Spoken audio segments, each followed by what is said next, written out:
Since some people still refuse to acknowledge that Alistair experienced racism when he was alive, let's analyze his backstory real quick. First of all, I think it's important to note that Alistair's backstory was told through Rosie's perspective. And what is she doing? She's laughing at him and brushing past his struggles. As a result, Alistair's flashback does a whole lot more showing than it does telling, but they still hint at the underlying racism he faced pretty blatantly. Before I begin, Alistair is a mixed-race Black Creole man. That is a fact, and that's not up for debate. If you're one of the people who commented, he's not black, he's mixed, or stupidly, he's Creole, not black, on my last video, I can't help you, just scroll. Anyways, let's go in order. These white men Alistair is trying to impress are looking at him with judgment and skepticism in their eyes. This is especially evident if we look at how Vincent's producers were looking at him. These guys look confident and satisfied, while these guys are sizing up Alistair like prey. Next, we have Rosie actually stating he overcame so much to become the star of his own radio show. And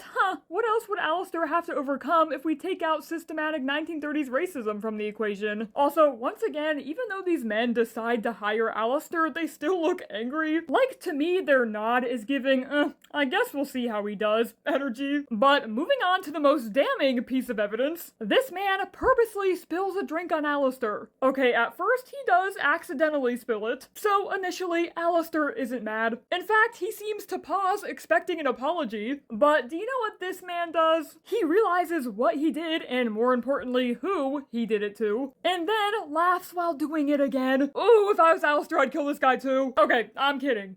Kinda. But this whole scene makes the racist undertones a fucking overtone, especially considering the juxtaposition of who Alistair likes to spend his free time around versus the most likely rich white people in the background of what I assume to be a work party. Regardless, this was without a doubt a racist action. Yes, they initially want you to think that Alistair is a scary motherfucker who can kill at the drop of a hat for seemingly petty reasons, since they are trying to establish him as a threat in the narrative. But if we think about it for more than 2 seconds and analyze the context clues, we realize there's more to the story. This microaggression is just a small snippet of what Alistair had to deal with on the daily. He probably didn't kill this guy over just a spilled drink. He killed him over a lifetime of being looked down upon. Thank you for coming to my TED Talk.